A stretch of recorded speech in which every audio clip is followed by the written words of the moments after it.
રાજકોટના ઉપલેટામાં પડવલા ગામમાં થોડા સમય પહેલા દીપેનભાઈ નામના ખેડૂત ઉપર અલ્તાફ અને અન્ય બે આરોપી દ્વારા થાર દ્વારા ફિલ્મી ઢબે તેમના પર હુમલો કરવામાં આવ્યો હતો। દીપેનભાઈ તેમના કામથી પોતાની મોટરસાયકલ પર જઈ રહ્યા હતા ત્યારે આ ત્રણેય આરોપીઓ દ્વારા થાર વડે ફિલ્મી ઢબે તેમના પર હુમલો કરવામાં આવ્યો અને તેમના બંને પગ કચડી દેવામાં આવ્યા હતા। આ પહેલા પણ અનેક મહિનાઓ પહેલા વર્ષો પહેલા તેમના ઉપર ગોળીબાર કરવામાં આવ્યો હતો, ફાયરિંગ કરવામાં આવ્યું હતું। જો કે સદનસીબે બંને વખત ફાયરિંગમાં તેઓ બચી ગયા હતા।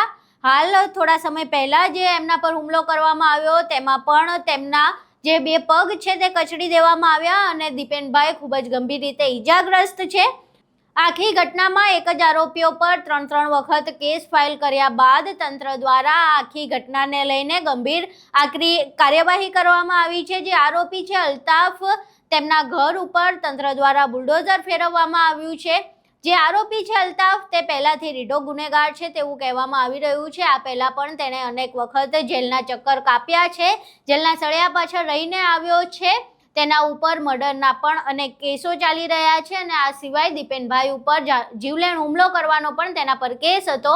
આ તમામ કેસોને ધ્યાને લઈને તંત્ર દ્વારા કડક કાર્યવાહી કરવામાં આવી અને તેના ઘર ઉપર જે ગેરકાયદે બાંધકામ હતું તેના ઉપર બુલડોઝર ફેરવવામાં આવ્યું છે।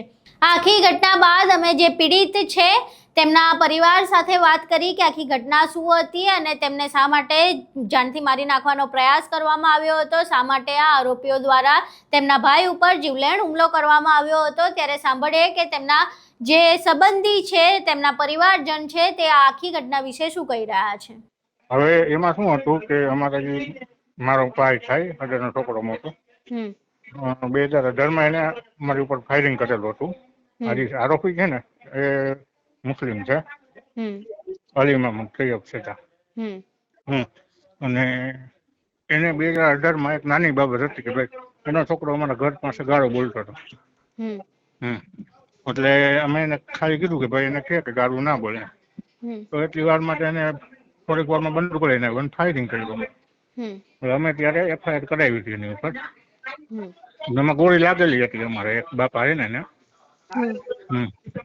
એટલે એ ફરિયાદનો ખ્યાલ રાખી અને બીજી વખત પાછો 2019માં મારા કાકા ઉપર હુમલો કરવાની ટ્રાય કરી હતી, ત્યારે કઈ સક્સેસ ના થયો। પાછો આ 30 માર્ચ મહિનાની 30 તારીખે રાતે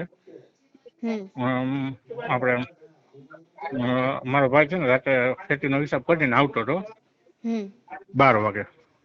એટલે આ આરોપી હતો ને અલીમામ, એનો છોકરો અને બીજા એ બે અલીમામ અને એનો છોકરો અને બીજા 3-4 જણા હતા અડાયણા, એ બધા થઈ અને પાછળથી 2 વ્હીલર હતું ને એની પાછળ એને થાર ફટકારી, એટલે આ ભાઈ પડી ગયો। પછી એની ઉપર નીચે ઉતરીને બેસબોલના ધોકા અને પાઇપલાઇન માર્યો ને પછી જાતા જાતા માથે થાર ચડાવી દીધી હતી। એટલે એને હાથમાં પગમાં ફ્રેક્ચર આવેલું છે અને એ આરોપી છે ને હિસ્ટ્રી શીટર છે, મર્ડર કરેલા છે એને મર્ડરની સજામાં જઈ આવેલો છે। બીજા ધમકી, ફાયરિંગ, દારૂ ઘણા બધા એની ઉપર ગુના છે। બરોબર। આરોપી અને અત્યારે ઉપલેટામાં ગેંગ ચલાવે છે। અત્યારે એનું ઘર ડિમોલિશન કયા કારણસર કરવામાં આવી રહ્યું છે? એ આ જ કારણસર કે જે આ મહિનાથી પહેલા તો કર્યું હતું ને એટલે પછી એને નોટિસ મારી। મહિનાથી પહેલા જે આ માર્યો ને મારા ભાઈને હાથ પગ ભાંગી નાખ્યા, થાર ઉપર ચડાવી દીધી, એટલે એ જ કારણથી અને આ મકાન ડિમોલિશન કરી નાખ્યું છે। આજે સવારે કર્યું, સવારે ચાલુ કર્યું હતું, બપોરે કરી નાખ્યું। તમારા ભાઈ અત્યારે હોસ્પિટલ છે? ના, હોસ્પિટલ રજા દઈ દીધી છે ને। ઓકે, અહીં તમે સાંભળ્યું કે પીડિતના ભાઈએ આખી ઘટના વિશે શું કહ્યું અને શા માટે આરોપીઓ તેમના પર જીવલેણ હુમલો કરી રહ્યા હતા।